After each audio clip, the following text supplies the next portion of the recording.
क्या हुआ आंटी, लगता है आपकी तबीयत ठीक नहीं है। मेरी बेटी स्नेहा ने दौड़कर हमारे पड़ोसी वाले घर के मिसेस चौधरी को गिरने से बचाने के लिए पकड़ते हुए कहा। वो अस्वस्थ सी लग रही थी और शायद फिर चकराने के कारण वो असंतुलित होकर गिरने वाली थी। मिसेस चौधरी कुछ बोलती इससे पहले ही बेटी ने कहा, आंटी आपको तो तेज़ बुखार हुआ है। चौधरी अंकल कहाँ है? चलिए हम आपको अस्पताल ले जाकर डॉक्टर को दिखाते हैं।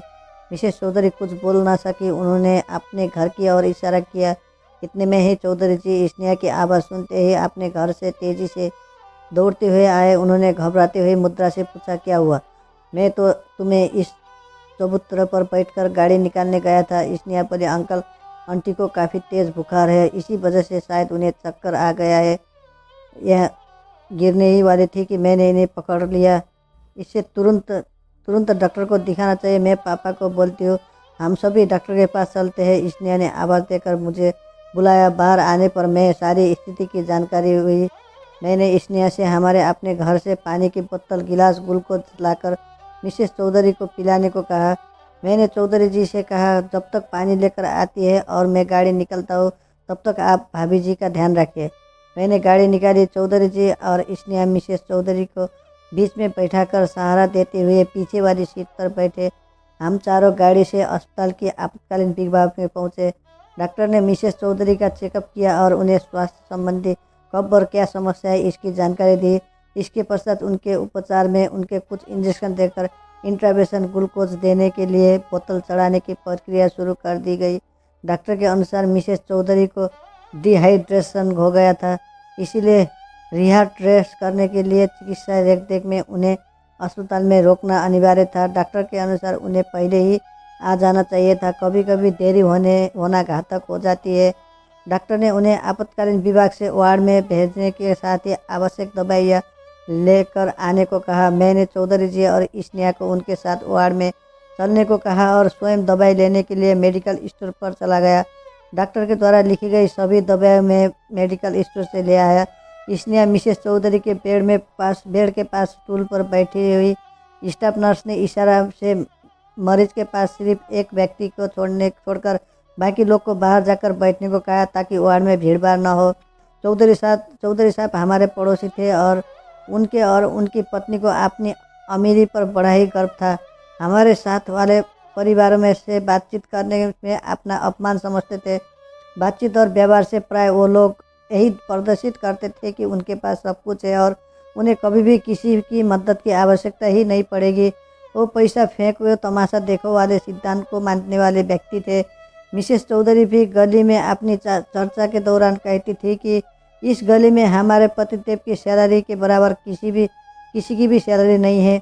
गांव में भी हमारे पास जितनी प्रॉपर्टी है उतना प्रॉपर्टी हमारे इसी गली में तो क्या पूरे मोहल्ले में भी किसी के पास नहीं है। उनके अनुसार उनके स्टूडेंट्स के हिसाब से एक गली है कि नहीं। वो बताती हम तो बड़े वाली गाड़ी लेने को है, लेकिन यहाँ गलियाँ इतना पतली है कि गाड़ी इन गलियों में कैसे निकलेगी, इसलिए वो नहीं रहे हैं। वो तो जब बोलना शुरू करती तो ऐसा लगता था कि उन्हें केवल बोलना ही है। बोलते समय ज़्यादा सोच विचार में भी अपना वक्त बर्बाद नहीं करती। अपनी अमीरी का ऐशगान करने के शायद उन्हें बड़े ही आत्मिक सुख की अनुभूति होती थी। एक बार वो अपने शाही खर्च का बखान करते हुए बता रही थी कि हमारा बेटा एक महीने में 3,000 रुपये से ज़्यादा तो कोल्ड ड्रिंक की ही पी जाता है। तब स्नेहा ने उन्हें कहा था, आंटी 10 रुपये प्रति बोतल के हिसाब से 3,000 की 300 बोतल हुई। एक महीने में 30 बोतल होते हैं, इस हिसाब से तो एक दिन में 10 बोतलें उसके हिस्से में आती है। अब आपका बेटा एक दिन में ये 10 बोतलें कैसे पीता है? 24 घंटे में कितने घंटे सोता है, कितने घंटे जागता है? इस बोतल रोज़ ख़त्म करने के लिए उसने अपना क्या रूटीन तय किया है? अगर वो इतना कोल्ड ड्रिंक पी लेता है, उसके स्वास्थ्य के लिए भी ये बहुत ही नुकसानदायक है।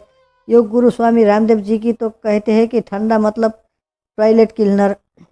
मिसेस चौधरी ने झूठ पकड़ते हुए पर भी फेंकना तो सीखा ही था। ऐसे मौके पर भी मुस्कुराते हुए अपने घर के अंदर घुस जाती थी। वैसे वो तो आसपास लोगों से बात करना भी अपनी प्रतिष्ठा के खिलाफ समझती थी। सामान्यतया किसी से बात भी तभी करती जब उन्हें शेखी बघाड़ती होती थी। आसपास के लोगों उनकी इस आदत से भली भांति परिचित थे। तभी तो जब वो अपनी हाँक रही होती थी तब उनकी बात को कोई गंभीरता से नहीं सुनता था। मिस्टर चौधरी उनके भी 4 कदम बढ़कर थे। वो शायद ही कभी किसी से बात करते थे। किसी के सुख दुख उन्हें कुछ लेना देना नहीं था। अपने घर से बाहर निकलते समय या बाहर से आते हुए घर में प्रवेश करते समय वो किसी की तरफ आंख उठाकर भी नहीं देखना पसंद करते थे। किसी से मौज जोल कर तो कोई सवाल ही नहीं। चौधरी संपत्ति का शायद यही विचार था कि उनके पास बहुत सारा पैसा है और आज के समय पैसा की मदद से कुछ भी किया जा सकता है। अगर आपके पास पैसा है उससे आप दुनिया की कोई भी सेवा प्राप्त कर सकते हैं। सीधा सा सिद्धांत है कि पैसा फेंको तमाशा देखो। शायद इसलिए वो किसी से कोई संबंध नहीं रखना चाहते थे। उनका ऐसा मानना था कि लोगों अमीरों से संबंध अपने लाभ के लिए ही बनाए रखते हैं। हर किसी को अपने संबंध अपने समान स्तर वाले लोगों से ही बनाना चाहिए। उनके पास पैसा चाहे जितनी हो, लेकिन वो रिश्ते वाले से, सब्जी वाले से, फल वाले से या अन्य जिस किसी की सेवा लेते उससे 2-4 रुपयों के लिए भी लंबी बहस करने पर उतर जाते थे। और इस बहस में वो अपनी अमीरी को बड़ा करके पूरा मोहल्ले को जानकारी करा देते थे। बहस करते करते वो गाली गलौज और झगड़े पर उतर आते थे और इसी क्रम में एक नहीं बल्कि अनेक बार उनकी पिटाई भी हो चुकी थी। मोहल्ले का कोई भी आदमी उनके झगड़े के बीच कोई समझौता की बात या उनका पक्षा लेने के सहमत नहीं उठाता था, क्योंकि उनके व्यवहार सभी लोग भली भांति परिचित हो चुके थे। अपने बच्चों के साथ भी उनके संबंध मधुर नहीं थे।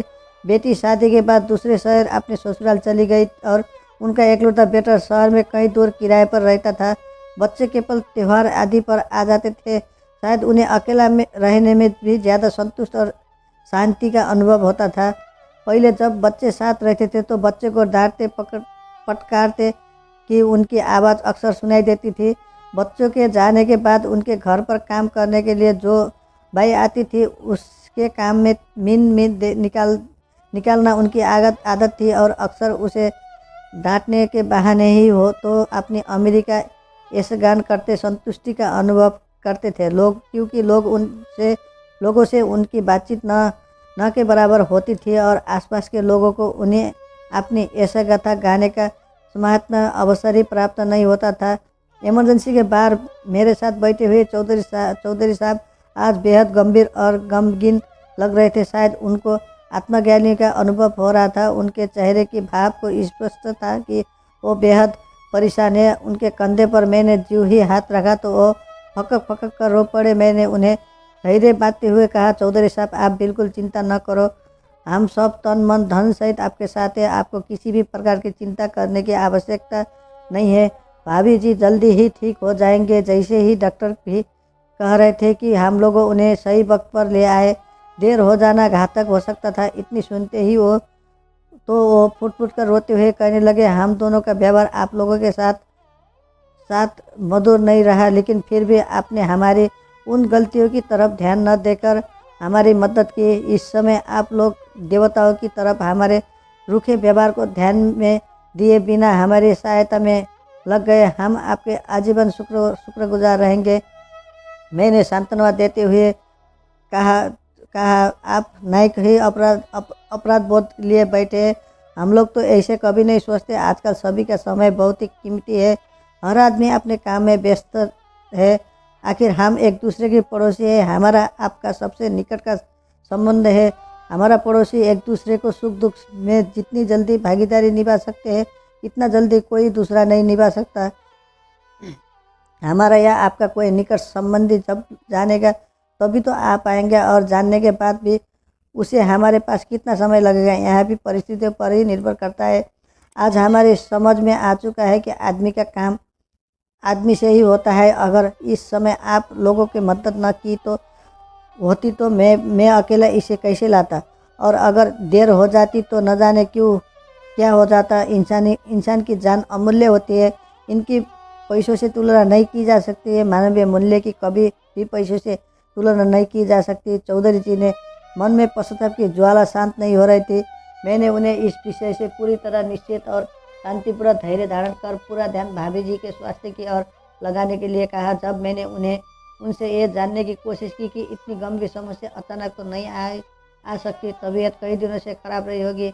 तब उन्होंने बताया कि पिछले 1 हफ्ते से इनसे काम वाले भाई को डांट कर भगा दिया था। तबीयत खराब होने के बावजूद ये काम करती रही। मेरे पास भी इसे डॉक्टर को दिखाने का समय नहीं था। आजकल बेटे से बातचीत बंद है, इसीलिए उसे भी खबर नहीं किए गई।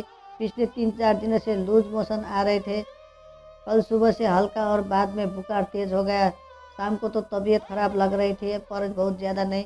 रात के करीब 2 बजे तबीयत कुछ ज़्यादा खराब होने लगी थी, लेकिन इतनी रात में ले जाना संभव नहीं लगता था। सवेरे तक जो हाल हुआ उसके हिसाब से ऐसे इसे मैं अकेला कैसे लाता। स्नेहा ने जिस समय इसे पकड़ा उस समय की हालत को देखकर तो मेरा हाथ पाँव ही फूल गए थे। आज मैं ये जान चुका हूँ कि सच्ची दौलत आपसी सहयोग संबंध की ही है, बाकी ये धन संपत्ति सर्वगौण है। मैंने उन्हें अपराध बोध से पूर्णतः मुक्त करने के उद्देश्य से कहा, आप इन सब चीज़ों को भूल जाए और बीती ताही बीमारी से आगे के सुधी ले हो, क्योंकि वो छेड़ जो दुख दे उन्हें भुला जाना ही श्रेय से। देखिए वार्ड बॉय शायद हमें बुला रहे हैं। चौधरी साहब मेरे